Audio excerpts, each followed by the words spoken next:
자, 안녕하세요. 주정그 이정렬입니다. 자, 오늘 4월 27일이고 6시를 지나가고 있습니다. 두산 퓨어셀 오늘 실적 발표도 하고 중국에서 수주 관련 내용들도 좀 나왔었는데 실적이 좀 충격이 있었습니다. 일단 오늘 장중 수급을 좀 보아하니까 외국인들이 장 초반에 매수하는 척 하다가 또 매도로 전환을 했어요. 수급이 개인 투자자들만 또 매수를 하고 외국인 기관 투자자들에서는 반등이 나오면서 차익 실현 매물들이 상당히 좀 많이 나온 상황들입니다. 약간 수주 여러 가지 상황들이 좀 있을 것 같은데 일단 설명을 드리기 전에 좀 배경을 좀 설명드리고 갈게요. 일단은 중국 이전에도 첫 번째 수주가 좀 있긴 있었습니다. 수주가 있었는데 이게 7개월 만에 두 번째 수주로 이게 그 수소 연료전지 11대를 공급하기로 또 계약을 한 것들을 오늘 수주가 나왔어요. 근데 또 실적은 수소법 통과가 좀 지연이 됨에 따라서 1분기 실적이 어떻게 될까? 1분기 실적이 어떻게 될까? 이게 좀 살짝 미주시였는데, 그래도 이전에 받았던 것들이 실적을 반영을 시키면서 실적이 그래도 나쁘진 않을 것 같다라고 예상을 하고 있었던 예상치였는데, 컨센서스도 실질적으로 지금 반영되고 있는 컨센서스도 27억, 단기 순이익이 20억 원, 27억. 이렇게 추정을 하고 있었던 상황이에요. 실적이 뭐 안 좋긴 안 좋겠지만 좀 줄어들긴 줄어들겠지만 이 나쁘진 않을 것 같다. 중국에 대한 수주에 반영을 시킨다라고 하면은 나쁘진 않을 것 같고 2분기부터는 이제 개선될 것이다. 이렇게 컨센서스도 시장도 이렇게 전망을 하고 있었습니다. 실적 전망을. 근데 오늘 좀 충격적인 실적들이 좀 나와줬어요.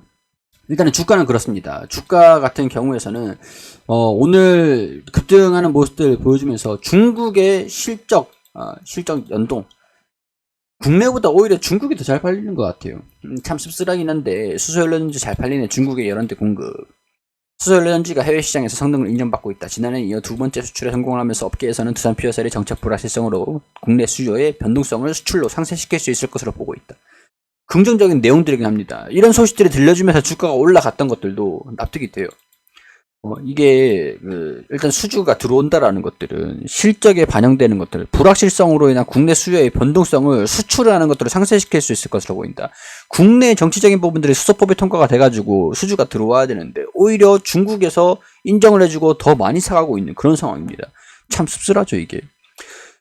자, 여기에서 440kW급 규모 발전용 수소연료전지를 11대를 공급하기로 했다. 이번에 수출하는 수소연료전지는 중국 내에서 최초로 시작되는 P2G, 파워2 가스, 수전의 연계 그린 수소연료전지 발전 시업 산업이다.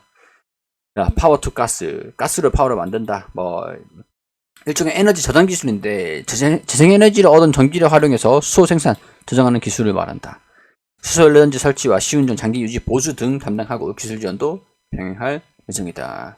아파트, 건물, 냉난방용 열 공급하는 계약이다. 이전에 중국 포산시 나나이 지역에 440kW급 이번에 지난해에는 이제 수소연료전지 4대 분산형 전원으로 설치하는 것들을 공급을 했잖아요. 440kW급. 이번에도 칭하이 시닝시에 440kW급. 이전에도 440kW급 4대랑 11대 이렇게 공시를 가지고 있는 겁니다. 지금 중국이 오히려 더 적극적인 상황들이에요. 실적 추이랑 전망, 수주가 3분기, 4분기 좀 증가됐는데 1분기, 2분기, 3분기, 4분기 점진적으로 수주가 좀 개선이 될 것이다 라고 보고는 있는 상황들이고 지금 중국 수주를 했는 게 1분기 실적이니까 좀 이 주기기에 대한 매출 이런 것들도 2분기, 3분기, 4분기 개선될 거라고 전망을 하고 있었던 그런 상황들입니다. 자, 증권업계에서는 수출을 통해서 국내 수요 변동성을 대응할 수 있을 것으로 보고 있다. 국내에서는 윤석열 정부가 에너지 기본 계획을 원전 중심으로 새로 짜겠다고 발표하면서 수소 관련 정책도 바뀔 가능성이 크다. 근데 사실 이전에는 이제는 좀 여야가 바뀌는 상황들이지만 이전에는 여야 계속 싸워가지고 수소법의 통과가 좀 안 됐던 것들이 좀 있었습니다. 자, 이런 상황들인데 메리츠증권 연구원은 두산 퓨어셀이 2021년 1분기 영업이익이 적자 전환해서 기록할 것이다. 땡땡억 원을 기록할 것이다. 적자를 전환할 것이다 라고 보고 있는데 대선 전후 정책 불확실성이 커짐에 따라서 고객사의 발주가 얼어붙었기 때문이다. 그래요. 기존 수주분의 매출 인식 외에 신규 수주로 인한 매출은 없을 것이다. 반면 해외의 경우 중국처럼 이미 수소 에너지 확대 계획에 정해진 국가가 적지 않은데 2040년도 세계 발전용 연료전지 시장 규모가 27에서 25기가와트, 12에서 12에서 25기가와트 규모까지 증가할 것으로 전망된다. 시간은 좀 걸리기는 하겠죠. 일단 지금 1분기 실적이 발표가 된 상황들인데 이게 부디 제발 바닥이기를 바래요. 바닥이기를. 저점이기를. 중국 시장으로 다양한 국가의 수출 기회가 더 늘어날 수 있다는 의미다. 3월 초 러시아에 대한 경제 제재의 일환으로 러시아산 가스를 대체하는 과정에서 수소 역할이 주목받고 있다. 이런 흐름은 수수급 개선에 도움이 될 수 있다. 원자력 발전과 수소 생산과의 연계가 쉽고 윤석열 당선인도 수소사업 단지 조성 등과 수소 경제 확대하겠다고 공약을 했고 2분기부터는 수주를 정상화되는 모습들을 보이고 있어 장기적으로 내수와 수출 모두 성장할 수 있을 것이다. 2분기부터 이게 주목을 받기를 1분기는 일단 지나갔잖아요. 지나갔으니까 2분기에 대한 기대감들이 서서히 부디 반영이 되기를 바란다 라고 설명을 할 수 있을 것 같습니다. 7개월 만에 추가적으로 수출을 한 거다. 굉장히 긍정적인 내용들이 되겠죠.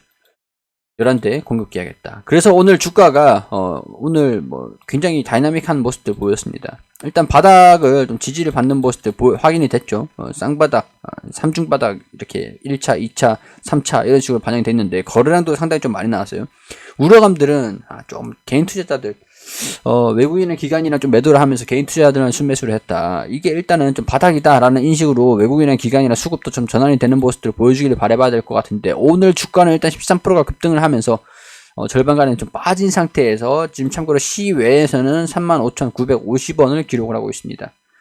조금 1.5%도 빠지는 모습을 보여주고 있는데 일단 저는 좀 내일 기대를 해봐야 되는 것들은 이 종가잖아요. 종가에서 상단 부분들 여기서 주가 움직임들 좀 받쳐주길 바라봐야 될 것 같아요. 아니면 여기서 시작을 해가지고 주가를 반등 나오는 모습들 2분기에 대한 기대감들이 1분기의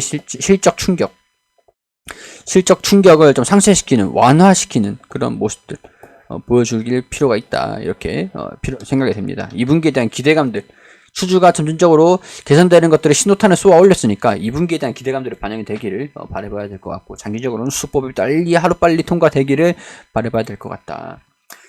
자, 컨센서스 추정치를 하회를 했습니다. 일단 컨센서스가 27억 원 그리고 20억 원 시장이 전망을 하고 있었던 게 단기 순이익이 20억 원이었는데 1분기 실제 추정은 33억 원, 23억 원 컨센서스죠. 이거는 1분기 2020년 1분기하고 전년 대비해서 적자 전환이 됐다. 그래도 영업이익이 3% 단기 순이익 1분기에 적자가 좀 나고 있었던 상황들인데 적자가 그래도 작년 21년도 1분기 대비해서 적자가 축소가 되긴 했어요. 적자가 이때보다는 좀 축소가 되긴 했어요. 이게 근데 참 이 당시에도 좀 안 좋긴 했었는데 이때보다 축소가 된 것들 긍정적이라고 볼 수는 없을 것 같아요. 적자가 축소가 됐다라고 해도 썩 긍정적이라고 할 수는 없을 것 같아요. 세전이익이나 영업이익 이게 마이너스 적자폭이 확대가 됐다.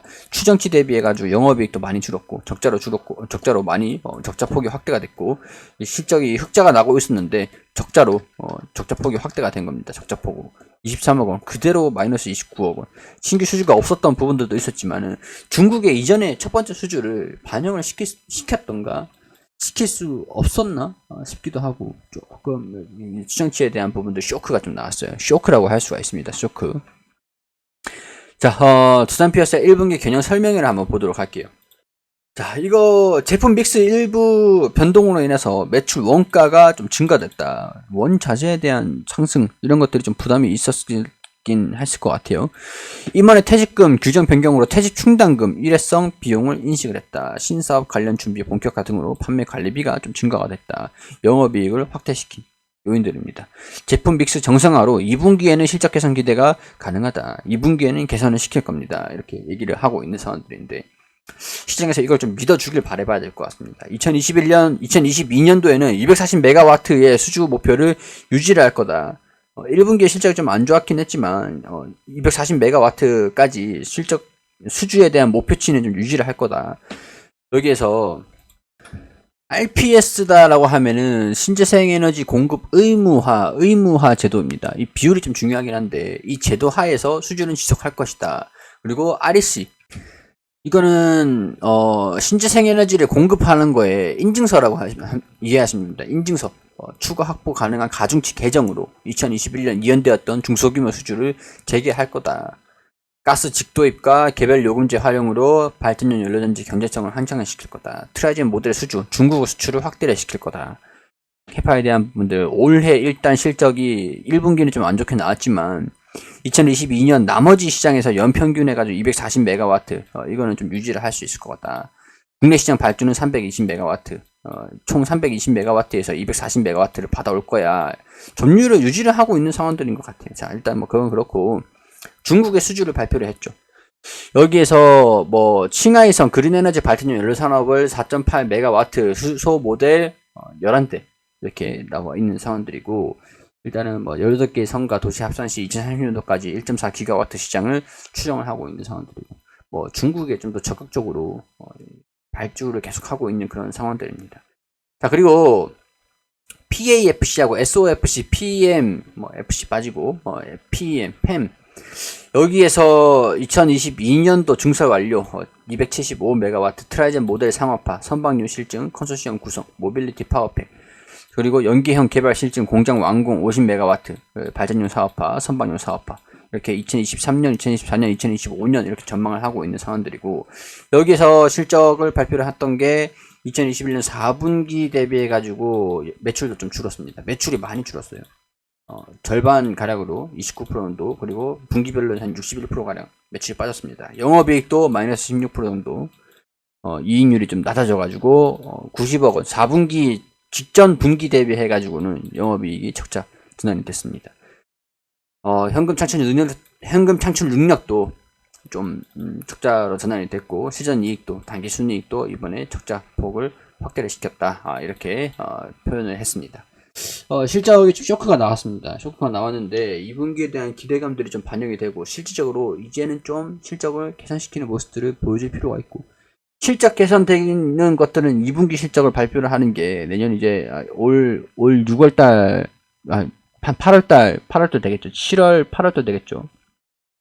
8월달쯤에 발표를 한다고 보고, 7월 말이나 8월달쯤에 발표를 한다고 보고, 그 전에 일단 수소법이 빨리 통과되기를 시급하다. 뭐 이렇게 설명을 정리를 해드릴 수 있을 것 같네요. 자, 그래도 일단 기술적인 부분들은 나쁘진 않을 것 같습니다. 내일 위치가 중요할 것 같은데, 일단은 내일 위치를 한번, 주가 시작하는 위치들, 그리고 주가의 반응들, 실적 발표가 좀 장막판에 나왔어요. 장막판에 실적 발표가 나왔기 때문에 이 충격을 좀 상쇄시키는지, 그런 것들을 먼저 가늠을 해보고, 내일 추가적으로 한번 지켜본 다음에 브리핑을, 개인적인 의견들을 또 정리를 해서 말씀을 드릴 수 있도록 하겠습니다.